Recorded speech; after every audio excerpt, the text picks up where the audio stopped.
Good morning to you.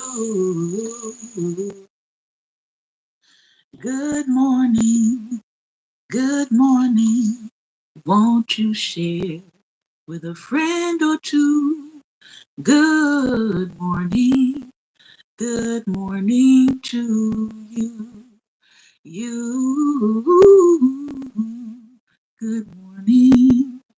Good morning to you and many more. Good morning, and welcome to During Dialogues. I'm your host today, Shantae Charles. I hope that you're having a great and wonderful day. It is Get Free Friday, and if you're with us for the first time, Get Free Friday are the days in which we share about health, wealth, or both. All right. So the purpose is to help you to get free in these areas of your life, whether it be your health or your wealth. And today we're doing a short reading because we want to have and make sure we have time for our discussion today. We did not get a chance to invite Pastor Ben on yesterday to have our talk about forgiveness and radical repair. So we're going to cover a little bit of that today. And then we're also going to be talking about this reading today from Live Nourished, Make Peace with Food, Banish Body Shame, and Reclaim Joy. All right. And I do see you in the comments today. I want to make sure that we can get you in. So let me go ahead and share with you the link so that you'll be able to come in once I'm done here.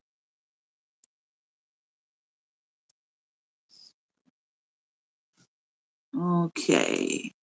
All right, let's try it another way here.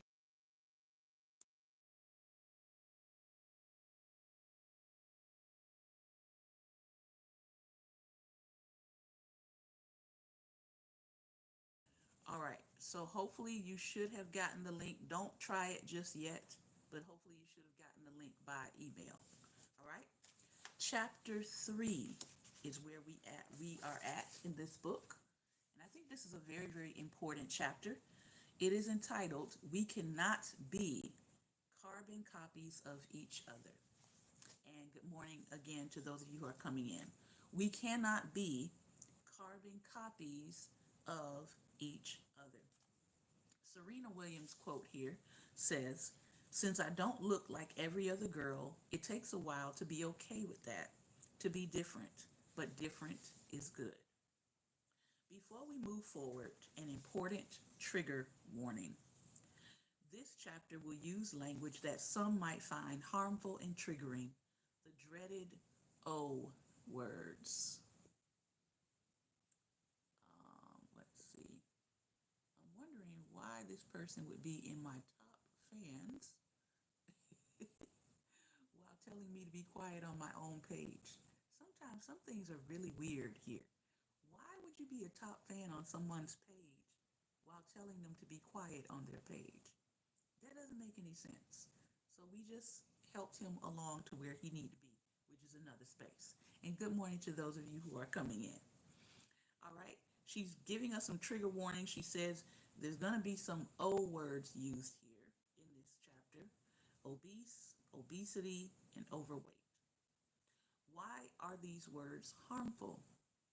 Obese comes from the Latin obesus, which means having eaten oneself fat. Learn something new every day, don't we? A phrasing that many fat activists classify as dehumanizing because, well, it is. I use the word fat because it is a description of a body, like thin, and therefore it should not have a negative connotation. I fully understand that this may be triggering, especially coming from someone in a thin body. Please note that I make it a point to actively learn from self-identifying fat activists and acknowledge that not everyone shares these views. I am not a gambling woman, but one thing I am 100% willing to put money on is the fact that there will always be some version of an influencer out there advertising a contorting body program. They will use words such as transform, tone, lengthen, and sculpt. They will show themselves performing certain exercises while simultaneously talking about how refreshed and rejuvenated they feel. They will have people who have partaken in these routines show photos of befores and afters. We are so used to seeing these images that we are desensitized to the subtle but blatant messaging that is there. Exercise has many great benefits, but talking about how it can improve brain health, reduce the risk of disease, strengthen your bones and muscles, and improve your ability to do everyday tasks isn't as sexy as weight loss. Perfectly curated images sell. Talking about how you're now able to sit up straighter isn't as eye catching as someone flashing their six pack. We like to see images and we like to see proof of your effort, but we cannot all look the same. We have different genetic makeups, so not everyone will have these advertised physical results, no matter how many lunges they do. So, what happens if you see that you don't look like your favorite influencer? Even if you feel better, you think that you failed because you aren't transforming physically to match their physicality. We compare ourselves to people we see, even though we aren't aware of the full picture. Genetics are, of course, at play, but there might also be disordered eating and other habits we cannot see when looking at the person. Genetics causes our bodies to come in all different shades, colors, and lengths, but for some reason we tend to think we should all be one size or some version of thin. It's like going to choose a paint color and only selecting colors like Hail Navy, Ultra Blue, and Laguna. They're all a bit different, but they are all still shades of blue. Plus, many people assume if it isn't genetic, then working hard and eating a certain way can make us all thin. But the truth is, there are multiple factors that influence our weight. Family history can influence it, family habits, culture, racial background, your age, your gender, your medications, your mental health, and the environment where you live, work, and worship all play a role. Further, we aren't supposed to look the same throughout our lifetime, no matter what influencer is trying to convince you to do a fit into your high school jeans challenge. We often see celebrities being praised for looking the same or maintaining their physique with age. We are often bombarded with headlines such as 16 ways Jennifer Lopez makes 51 look 31 and such as rules for ageless beauty. We should take this to mean that at age 50, we should have the same physique and vitality we did when we were 25. In case it wasn't clear, no. And I know that these other celebrities work hard for their bodies. But if we need to exercise multiple times a day to maintain a certain aesthetic, that's not a natural aesthetic. I emphasize with the difficulties of being in the spotlight, but that does not make someone an expert on health. It also doesn't mean that we're doing something wrong if we notice that our own bodies are not changing at the same pace. We also must remember that what we are seeing in the media is not always reality, thanks to filters, spray tans, and the like, face tuning, and editing. Plus, the type of lifestyle these celebrities have is not accessible to most people. Much of the pressure we feel is due to the societal narrative that we should all be some version of thin. Science backs this up. A study from the journal Body Image surveyed 227 female college students and found that young women who spend more time on Facebook may feel more concerned about their body because they are comparing their appearance to others. Despite our seeming aversion to it, body diversity is nothing new. Past civilizations saw excess body fat as a symbol of wealth and prosperity, as the general population was struggling with food shortage and famine. So if you were plump, you were prosperous. Roughly between 1500 and 1900, larger bodies for both men and women were preferred visually. There were variations according to country and century, but in general, it was considered not only beautiful, but natural to look physically substantial. In many art pieces, there was a wide range of people, from courtiers to servants and rural laborers, who were depicted as solidly fleshly and taking up a good deal of space. One of my favorite resources for a historical look at how bodies trended throughout the years is Fearing the Black Body, which I do have a copy of that book. The Racial Origins of Fat Phobia by Dr. Sabrina Strings, who currently teaches at the University of California. I find when I post on the origins of diet culture, I receive comments from many who are often surprised at the direct connections between racism, white patriarchy, and fat phobia. We are often quick to point out that diets affect women and that our patriarchal society wants women to be smaller. However, there is a hesitancy by white audiences to acknowledge the correlation with white supremacy because that would mean a responsibility on their part to dismantle. This is all the more reason why String's work is so important to read, and I often recommend it as the stepping stone for anything related to body image. Fat phobia, especially when referring to black women, did not originate with medical findings, but with the Enlightenment era belief that fatness was evidence of savagery and racial inferiority. There was a need of evidence to explain the inferiority of black women. So, equating fatness with being lazy and unintelligent became a theme that has held on tight to this day as we demonize fatness and equate it with inferior morality. I highly recommend String's book for a more detailed look into this history. So, I want you to think about that. Um, think about the fact that we do have so many, I would say, visuals at our disposal that are pushing in your face every single day, especially if you spend a lot of time on social media.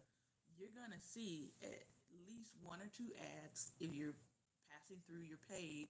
You're going to see at least one or two ads that have to do with either your weight, exercise, some kind of body shaping contraption. And these are ads that will be pushed out towards women. Because, of course, when people are buying ads on Facebook, the sponsored ads, they will tell you, if you've ever bought one, they will ask you questions like, who do you want these ads to go out to? They'll, allow you to choose your age demographic. They'll allow you to choose whether you want it to be men or women. And then you can put in some other filters in there. And those ads will go out to those people. And so she is very right in the fact that you cannot help but see how much certain things are being pushed to you. And if you're a woman on social media platforms, there is a ton of things that are being pushed your way every single day. You can choose to ignore them, but they are going to be somewhere in your feed or your timeline as you're looking, right? So I don't necessarily have to click into it, but Facebook and these other platforms, they're going to make sure I see it. I'm going to see it as an ad, a sponsored ad, whatever. It will be put before me. And I think it's important to note, like she said, that genetics causes our bodies to come in different shades, different colors, different lengths, different sizes. And so, learning what the principles are for your health versus saying, I want to look like such and such, I feel like there needs to be more of a shift towards that because I don't want to look like anybody else but me. When I am working out, I'm working out for my health. I'm working out because I know the benefits of health. when I'm doing strength training, I know that that is a big part of helping to manage things like perimenopause. So that's why I'm doing it, right? I'm not doing it because I want somebody's six packs or I want my arms to look like somebody else's. I know people often talk about Michelle Obama's arms or Angela Bassett's arms. I'm like, no, I need my body to look like what my body is supposed to look like. And I hope that as we continue to read and discuss this topic, that if you are having those body issues, if you are being made to feel like you have to look like someone else, I want you to start thinking about what does it mean for me to look like myself? What does my personal health plan look like? What is guiding my personal health plan?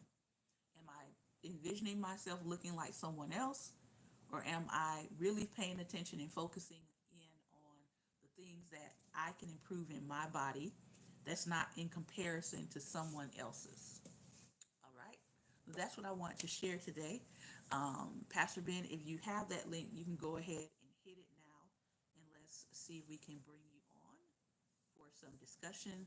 If you were not with us on yesterday, we talked about forgiveness and we talked about the concept and the idea of radical repair, um, what it takes to repair a person who has been wronged. That was yesterday's broadcast, but I wanted to give an opportunity for some talk back in that regard. So, do you see? Hopefully, you see the link because I sent it by email. Let's see if we can get you to add yourself. Okay, I see it coming up.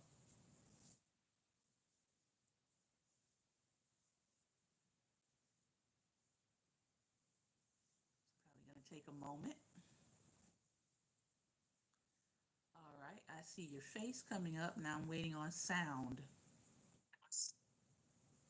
Can you hear me? Hello? Can you hear me? Yes, I can hear you. All right, and I can hear and see you. How are you doing today? I'm doing good. I can hear you very well now, but earlier the sound was going in and out. Okay, yeah, I saw that note that you put up there. Hopefully, my audience can hear me very clearly because I'm talking really loud. Okay, let's start with yesterday.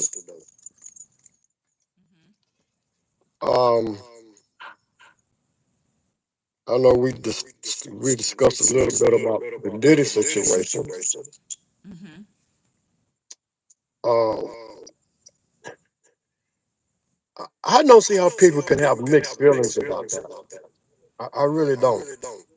An attack on women is an attack on women. Hmm. Oh yeah. So in reference to what you're talking about, I made the comment on yesterday that when I see people, how people respond to cases that have to do with um, intimate assault, trafficking of human beings, when I see your response and your response is, oh, it was not that serious, or something to that effect, to where you're sort of excusing what the person has done, I do not feel safe around you. I don't feel safe Hmm. in your company, in any kind of company, alone or in a group. I don't feel safe with you handing me something, especially to drink. Like those are the things that I think people don't realize in the background is happening when women see these conversations going on with people they know. When I see men online, and thankfully I haven't seen any men online that I know co-signing what happened. But should I see it, I just log that person as unsafe. Hmm. Just I wouldn't want to be anywhere around them. I wouldn't want my husband to be in friendship with them because you're unsafe. You're Hmm. unsafe. You would either do something unsafe to women or you would know it was happening and you wouldn't say anything. And either one of those makes you unsafe for me. Hmm. Yeah. That's it. Well, fortunately, none of the males in my family would go for anything like that. Mhm. It's like we are those that, I guess it came from my dad. I don't know where it came from, but we are very protective when it comes to women. Mhm. Very Yeah, protective. and I'm gonna say I feel the same way about someone who is in favor of 45, 47. That's a black man. Now I know three black men that are related to me. They're not um, immediate family, but they're like distant cousins. But they're all young men in their 40s and younger who find him to be someone that's charismatic and somebody that they respect. I'm like, I just blocked all three of them because I'm like, ain't no way. Yeah, charismatic and to be respected. So Mm-hmm. let's get this right. A bully, a liar, an SAer, a pedo, a grifter. Mm-hmm. Uh, uh, I know I missed a whole lot of stuff. But they claim, all three of them claim that they're looking at his business prowess. And my Oh, thing well, let's is, go with that. yeah, exactly. I'm like, he doesn't Let's just have go the with that business alone. prowess. What are you looking at? Yeah, because he hasn't been successful at anything. At anything, and I do mean at anything. And even the things that went, and even the things that people might say, and even the things that, Man, he hasn't succeeded at business anywhere. but that's what I'm saying. And even the things that may have halfway gotten him some funding, those things were run by other people in his name. It wasn't actually him doing the running. That's why he could get away with some of the stuff that he did because he's like, well, I didn't have, hands-on day-to-day operations. So when I hear that, I'm like, let's just let's just say if he was successful, that does not negate his moral depravity. You mean to tell me you can't, as a black man, look around and see other successful men that you could admire that aren't morally depraved? Mark Cuban for one, Brayman for another, and then we have black successful men, Kyrie Irving. But that's what I'm saying. I'm like, of all the people that you would claim is to be admired, this is who you think. And I'm like, block, block, block. And I just noted their names. I'm like, okay. And it's interesting because they all come out of the same family line. They're connected to me, like I said, but they all come out of the same family line. And I go back and I look at what was going on in our family line. That's the part of the family line that's connected to the Confederacy. That's the part of our family bloodline where the relative was mulatto who fought in the Confederacy in on the Confederate side because his daddy was his master and his daddy freed him through meritorious manumission after he saved his daddy's life in the war. That's the bloodline that come out of. I said, oh yeah, that makes sense. Yeah, so in other words, that spirit is connected to them. Mm-hmm. Yep. I said, ooh woo, Yeah. ooh woo, Lord, you gonna have to cleanse that part of the bloodline, cause Oh, it's gonna be cleansed because that's a mess. that Confederacy thing is coming to an end. They They don't know don't it know yet, it but yet, that's but what that's they're what they're setting setting themselves up themselves for, up for. You know for what it that to come reminds to me an of? end. You know what that reminds me of? This whole, because I think now it's two statues that they're trying to put back up. Both of them here, I think, in the DC area.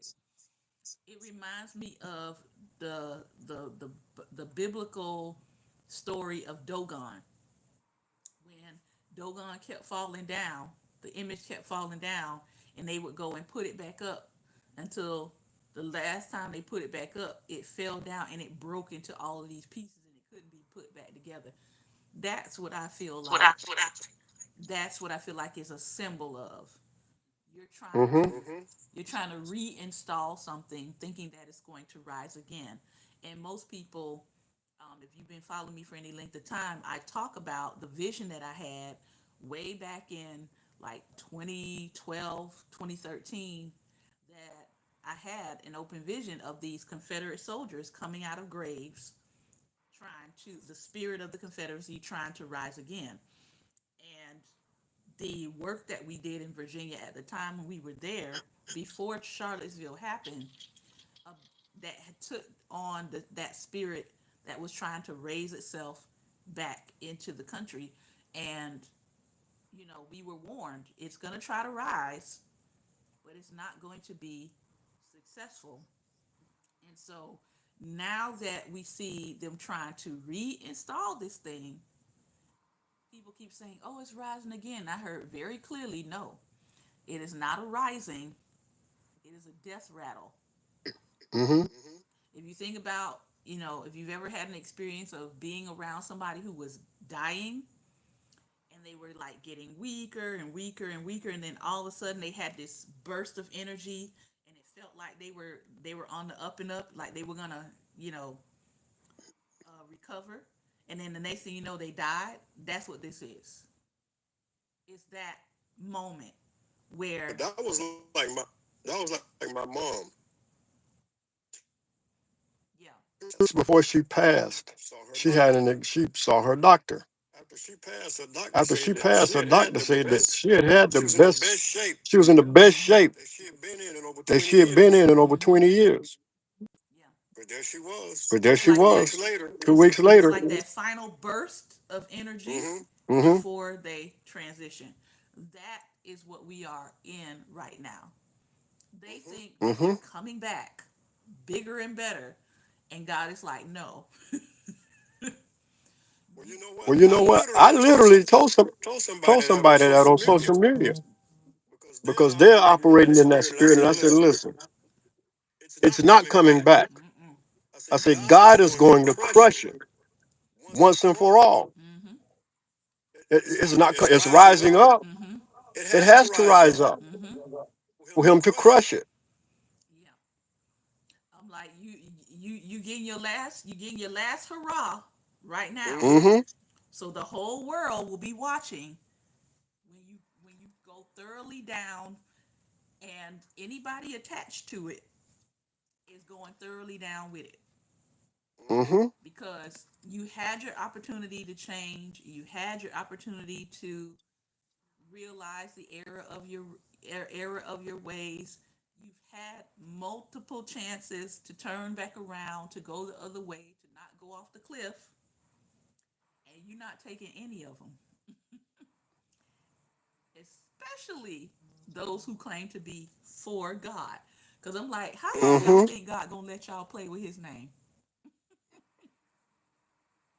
Just Because just they don't how know long Him. do you think y'all are gonna keep on attaching His name to all of this stuff?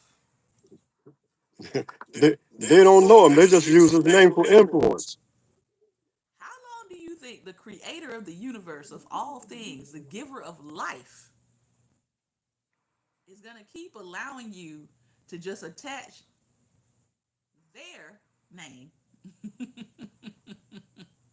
to all of this destruction that you are wreaking in the earth? Because you're making the creator look bad. It ain't just you at this point. Mm-hmm. You're making people doubt that there is even a creator. So, in the words of the boy at that, I think it was at a hotel or whatever, it's above us now. See, people think, oh, black people are gonna get out there and get their revenge. No, no, Mm-hmm. no, no. This is above us now. Mm-hmm. This really is above us. I mean, It we is. can say what we want to say. We can, take action. We can do the policy stuff. We can protest. We can be in community. All of that stuff, right? It's necessary. I'm not saying it's not necessary, but what I am saying is what is coming for these people is above us now. Mm-hmm. And when you see black people collectively keeping silent on some stuff, that's a clear sign. I mean, it ain't like we're all talking. It's that we're all getting the message. Mm-hmm. God finna move. You know that little meme I put up the other day with the little stick figure with the brick. That say, "Move out the way, I got this." That's how the Mm-hmm. universe is ready to handle this right now. Like, okay, move out the way, guys. Move out the way, we've got it. Move out the way, we've got it. And whether it's a distraction or not, this whole announcement about a alien form coming to visit us in November, I'm like, of course it would come in November. That's my month, of course. Um, that this alien, whatever it is, would come to show up in November, and that it looks like that they possibly look like African Americans, and they're about 7 feet tall. I said, now in the natural, we know that these people are probably trying to set black people up to be attacked. We already know that. That's always been a part of their plan. But the other part of that is, if there is a celestial being coming that looks like black people, and they know this, they already know they're in trouble. They already know they're in trouble. So it still goes back to move out of the way. We got this. That's it. Mm-hmm. Move out of the way. We got this. Because, again, who have we harmed as a people? Nobody. Who have we inflicted genocidal behaviors on as a people? Nobody. Who have we enacted policies against to destroy their lives and take them out of existence? Nobody.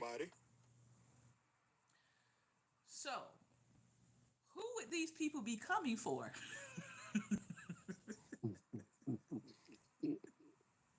Yeah. All I'm saying is, this is one of those move out of the way, we got it moments in history. Mm-hmm. So when people look at us and they say, "Well, y'all ain't doing enough," that's because we know when to sit our tails down. Hey, like what was it that God told Jehoshaphat when all those armies were coming against him? Set yourself, stand Stand still, still and see. and see. I got this. You just move out of the way. And what did they do? The armies killed each other. Now, And our thing Scripture is, speaks. are we supposed to be in Script the way, or are we supposed to be out of the way? out of the way. Scripture says that we will return to the valley of Jehoshaphat.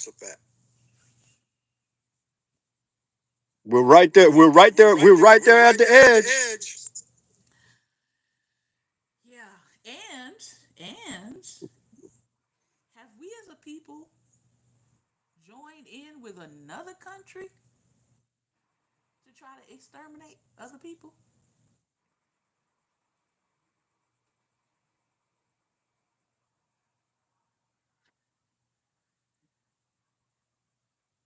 I'm just saying. Listen, I had a conversation a couple of nights ago with this guy that's supposed to know scripture.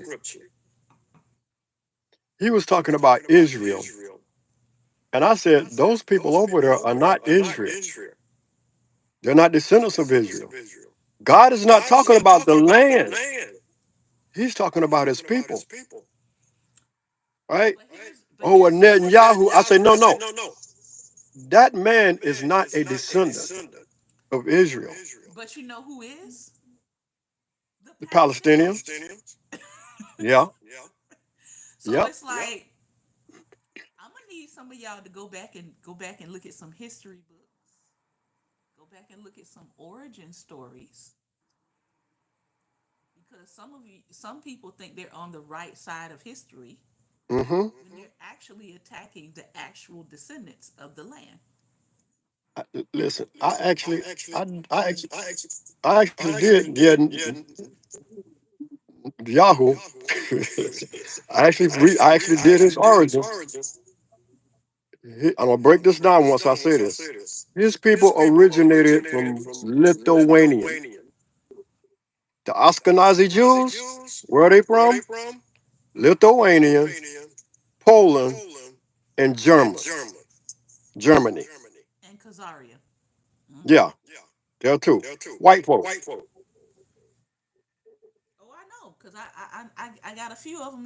I got a few of them that's friends, and they have said to me repeatedly, "We are not from the land. We Mm-hmm. are converts to the land. Mm-hmm. We initially understood we were converts to the land and guests to the land, Mm-hmm. but that ideology changed from converts and guests to let's displace everybody who been here, and there's been a conflict ever since. Final thoughts today.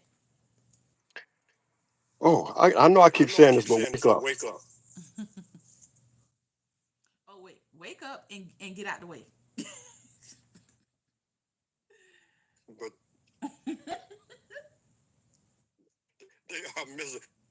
Wake up and get out the way. Hmm? Really going about them. Now, just get up. We just get out of the way.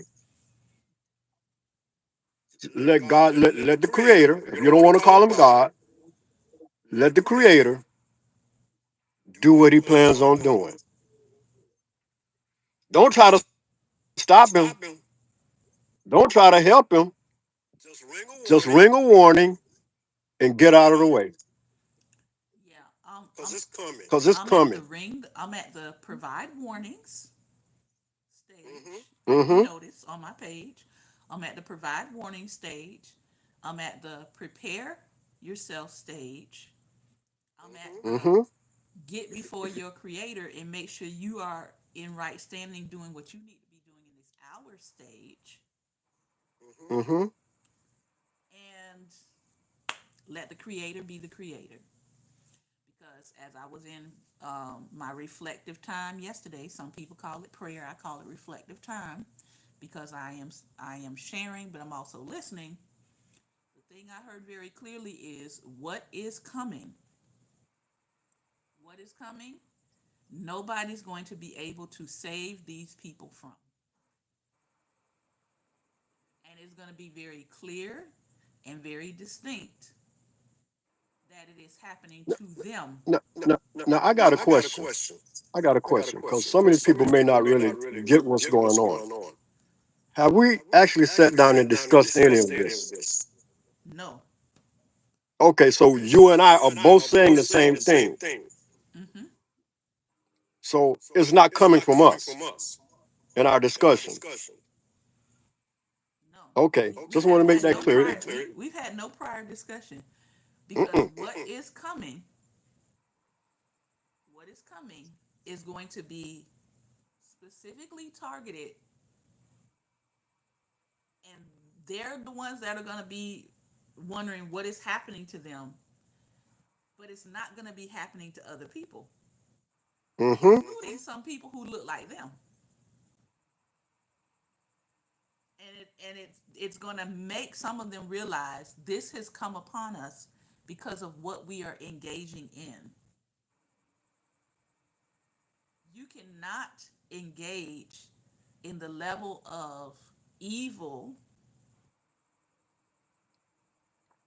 that is being put out and think that the universe is not going to respond to what you're doing. Because energetically, you are putting out some huge, like you are putting out this gross darkness into the world Mm-hmm. to the level that the universe is going to have to respond because what you're doing is so catastrophic to human life, to human existence, not just here in the United States, but around the globe. The universe is going to have to respond. Yeah.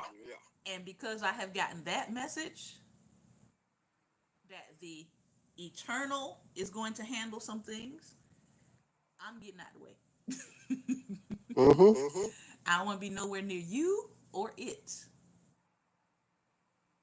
And so when I saw that news flash about, oh, something extraterrestrial is supposed to happen in November, I was like, oh, it's going to be extra, all right.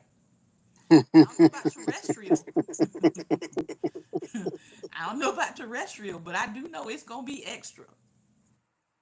And don't be looking at African Americans. Don't be trying to blame us. No, no, no, no. Don't try This to blame is DEI.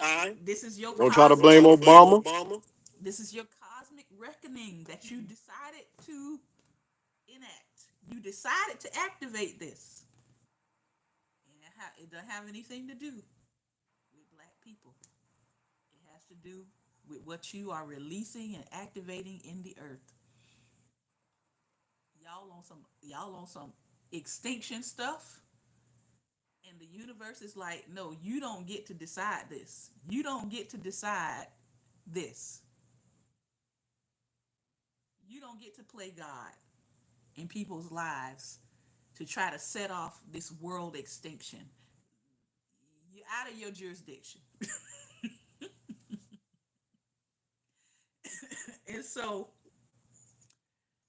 when the universe decides you out of your jurisdiction and the universe has to come down and respond because you are out of your jurisdiction, what that tells me is step aside. I got it. Mm-hmm. And see, people don't really, and I say this with, I know, but I say this with the knowledge that this is how some people think, right? People don't really take black people and our faith and our belief seriously anymore. And the reason why is because so much mockery and tomfoolery and circus acting has been going on, I would say, the last decade. But those Mm-hmm. of us who do take our faith and our spirituality seriously, we are sensing this shift. We are sensing that something has to come and respond outside of us to stop this global evil that's being unleashed. Because again, it's not just in the United States that these people are releasing this gross darkness, this idea of exterminating people, letting people starve, like that whole thing. We are those of us who have a link with the Creator. We're sensing it that this is going to be something that only the Creator can give a proper response to make them stop. Because we see they're not stopping. They're not stopping. They're beyond, Mm-mm. at this point, they're beyond logic. You can't reason this evil away. That's where we are. You cannot reason this evil away. And so, because we've moved beyond logic with them, it's going to have to be a Mm-hmm. supernatural reckoning for them to stop doing what they're doing. That's what it's going to have to be. And therefore, being that we know that, we're going to get out the way because it's above us now. It would have stayed in our realm of control had these people been able to be reasoned with, Mm-hmm. but they are not. You cannot reason with this. You cannot reason with gross darkness. You can't. Because it's not about logic. It's not about, oh, if you do this right or if you do that right. It's not about logic. It's not about justice with them. We see that. They don't care. Laws, courts, judges. What is that? And they show it blatantly. Exactly. So we know this is not about logic and reasoning and what's right and what's fair, and it's not even about profit. It's not even about doing what's profitable, because clearly our nation is bleeding billions of dollars. So we know this is not about doing what's profitable. This is about unleashing gross evil and darkness and extermination levels of darkness into the world. That is what this is about. And when you understand that, you understand, oh, this is not a human, this is not a human solvable problem that's going to get them to just stop. No, it's got to be something supernatural and out of their control that is going to make them stop. That's it. Because they think black people are a joke. Mm-hmm. So it can't be us either. It is above us. And because we recognize it is above us, we are moving out of the way because the universe is about to throw a brick.